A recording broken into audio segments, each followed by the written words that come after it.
My respects, friends, I welcome you to my channel. I am Alexandra Musienkko. It is August 16th and it is just late in the evening. What actually happened in Alaska? Why did Putin make faces? Why did he behave inadequately in some places? How was the red carpet rolled out for the Russian dictator from the plane? In general, what did the world media say about the results? Why did Trump and Putin refuse to hold a press conference and answer questions?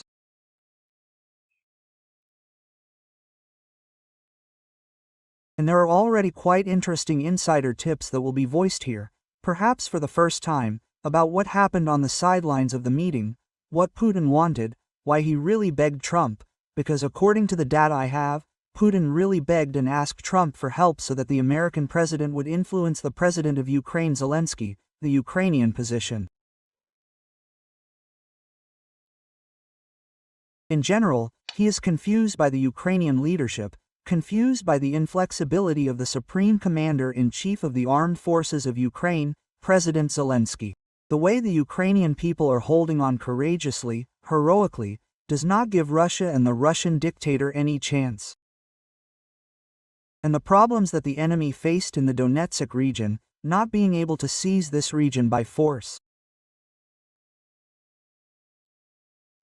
That is why Putin is pressing and asking, well, how he is pressing, he begged, asked American President Trump to influence Trump so that Zelensky's inflexibility would change and that Ukraine would be ready for concessions and unpopular compromises. But this cannot be. The president of Ukraine has confirmed this once again. And the Europeans said that the issue of territories is exclusively an issue for Ukraine. In general, Europe, Germany, France, Britain, Italy and Poland supported us. And so did the European Commissioner, the High Commissioner for Foreign Affairs and Security Policy, Kaja Kallas. They all supported Ukraine. We have full support from our friends, the leading states of Europe and the European Union in general. But now let's talk about that in order.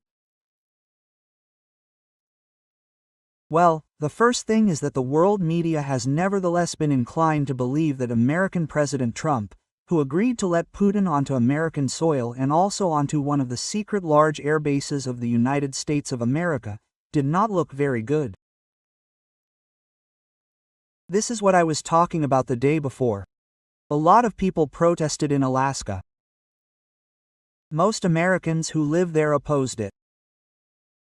There were large rallies in support of Ukraine with blue and yellow flags. And the Russians there were, to put it mildly, absolutely not welcome. Well, and the red carpet, which was rolled out by the American military, then the F-35s, which accompanied the number 1 Russian plane Tu-214, which flew from Magadan. Putin flew there, where he tried to solve some crisis issues. What are there, what he can solve there? Just as there was a deep crisis in Magadan and on the rest of the territory of Russia, it remains so. The red carpet. All this has caused the most negative assessment of many media and American analysts, experts and politicians, who have begun to talk about, well, as Reuters, one of the world's leading publications, began to write that this round is most likely still for Putin, who could get what he wanted. Well, first of all, this is a certain legitimization, a certain recognition, because wow, he is allowed to go to an American air base and he meets with the American president, which he has wanted for a very long time. And a very interesting event happened. In fact, it is not covered much here, but I would pay special attention to it. This is an interview of American President Trump to the American TV channel Fox News, which was released literally, well, there plus or minus parallel to the end of the meeting, and in Alaska, which lasted a little more than 3 hours. In general, the Trump-Putin meeting lasted. So, in this interview, Trump started talking about the fact that he believes that an agreement can be reached and that Putin wants to end the war. Zelensky did the same.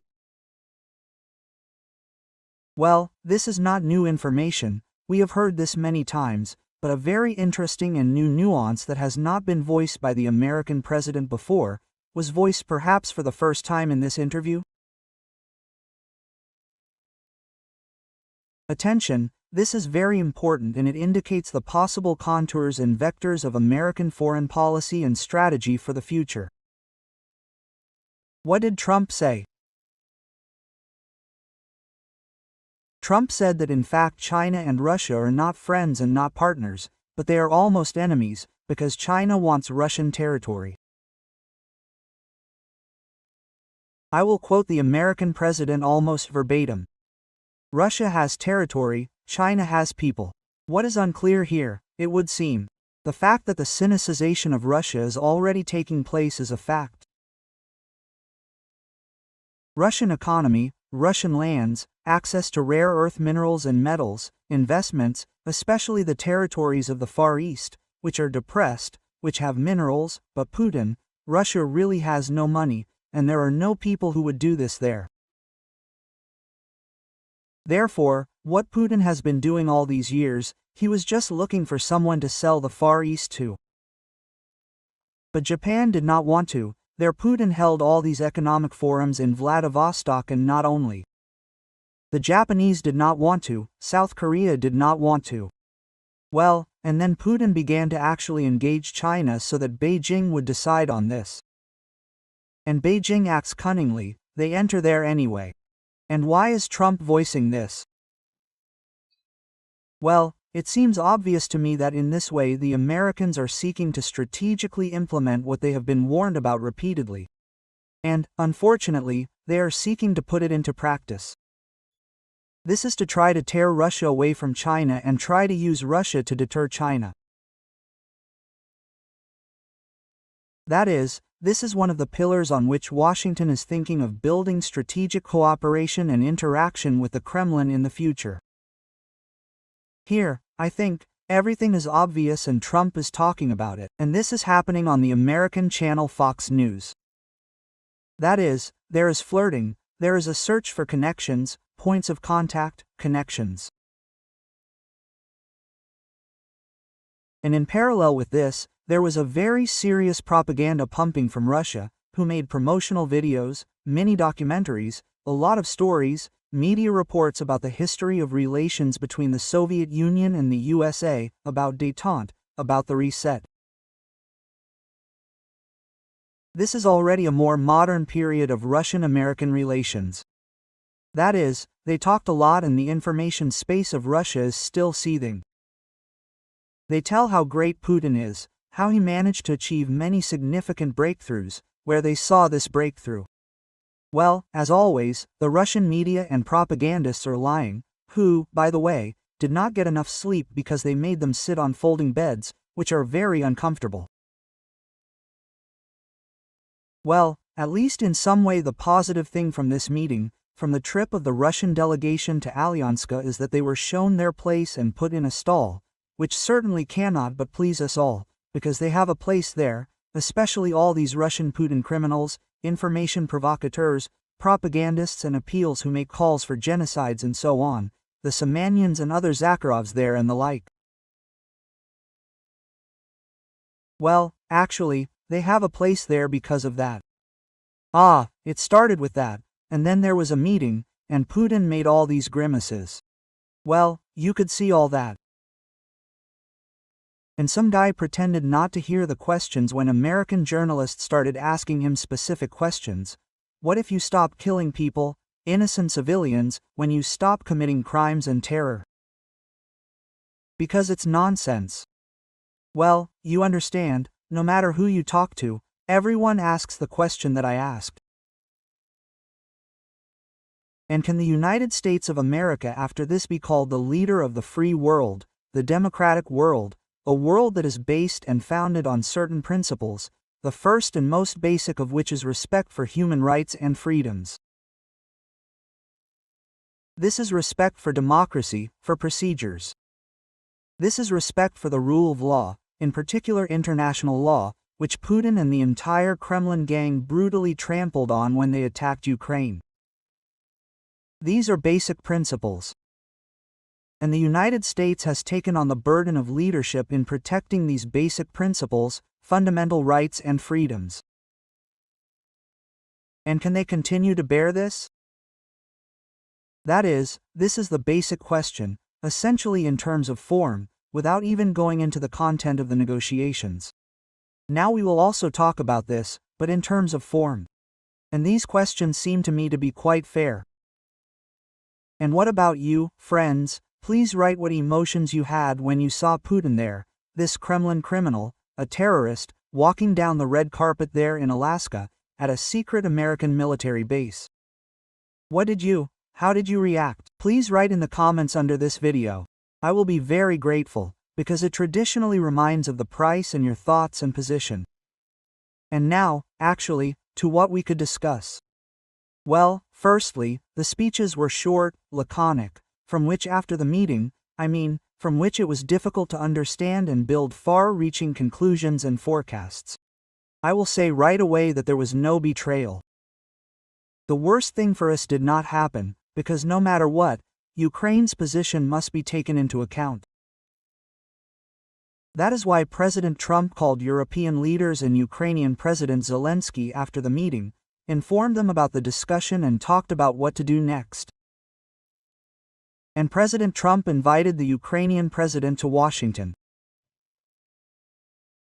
Zelensky said that this meeting would take place on August 18, on Monday afternoon. This meeting should take place after lunch. There will be a discussion.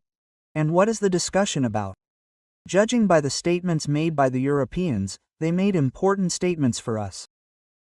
These are exactly the red lines that, in my subjective opinion, cannot be crossed under any circumstances. What are these lines? That Ukraine must have a strong, powerful army and no compromises and no concessions can be made under pressure from the Kremlin so that we reduce our defense capabilities.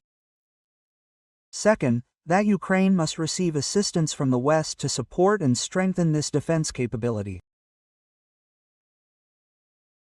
Third, what was especially emphasized by Italian Prime Minister Meloni, making a statement that the provision of a security guarantee to Ukraine is being actively discussed, and by analogy with Article 5 of NATO, only outside NATO for Ukraine, in order to protect us in the future from aggressive manifestations and actions of Russia and Europe in general. What this formula should be, the details have not yet been disclosed. They are being actively discussed.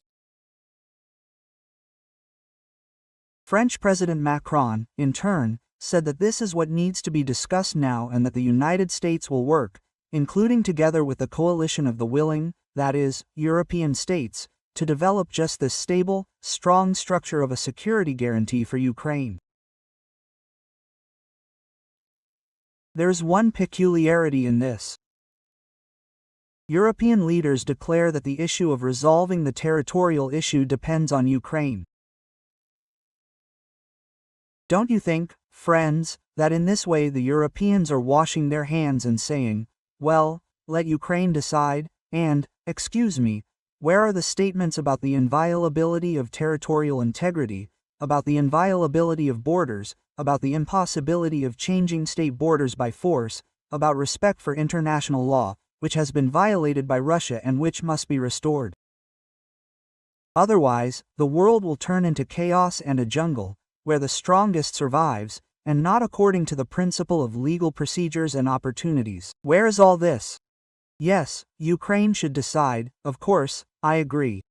But we also need to make a statement in support of sovereignty and territorial integrity. Well, it certainly wouldn't hurt, you see. Well, this is not here yet, but Ukraine must decide. And here again, the territorial issue has become a Aruba. Apparently, at least 3 American sources have already written. This is Bloomberg, this is the New York Times and Axios. The fact that Trump, right during a conversation with the Ukrainian president and European leaders, said that Putin wants Ukraine to withdraw Ukrainian troops from Donbass. And then he is ready to freeze the conflict.